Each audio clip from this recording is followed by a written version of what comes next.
Velaran-tany mirefy 2 hektara misy zanakazo manodidina ny 700 no anaovana Andriamatoa Félix fambolena Volobe ao Andrainjato centre Fianaratsoa. Nanomboka ny taona 2017 izy no nahazo fampiofanana fiara-miasa tamin'ny Ministeran'ny Fambolena sy ny Fiompiana tamin'ny alalan'ny Fandaharan'asa Prospéré. Miara-miasa ihany koa amin'ny fikambanan'ny Tatsamboatra na Fitami. Ny Volobe matsy dia akora ilaina betsaka amin'ny fanaovana taozavatra, ankoatra ny tanjony ho amin'ny fikajiana ny tontolo iainana sy ho fiarovana ny nofon-tany ny rika.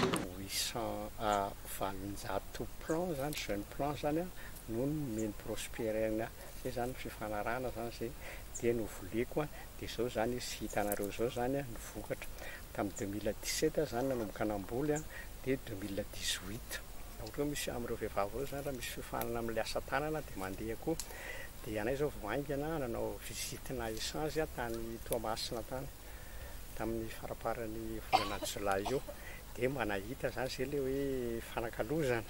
Ny Volobe ihany koa dia mamaly filanimponina amin'ny angovo, nisy arak'izany ny fampitaovana azy tamin'ny alalan'ny fatana entina hamokarana izany. Dia matevitevina anaovana charbon ary isaorana ny Prospéré zany satria nahazo daoma anankiray anay anaovana charbon io, anaovana charbon amin'ny bambou zany hoe raha ny vokatra azonay ato zany io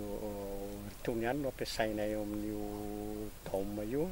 dia eo amin'ny 6 mètres cube reo no zakan'io daoma io dia manazahoana 9 gony aloha tamin'ilay voalohany amin'ny 9 mètres cube tsy nakivy anay aloha zany zay dia nanao koa zany faharoa ay valo fa nandramako kininina koa le izy dia mety kininina dia nazahoako 7 dia misy moa namidinay dia misy mba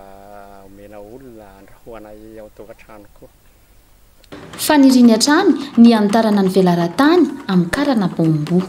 Dia ny fikasako zany mbola nao aniditra an'ity ihany sady anentana koa ny piray vodorindrina.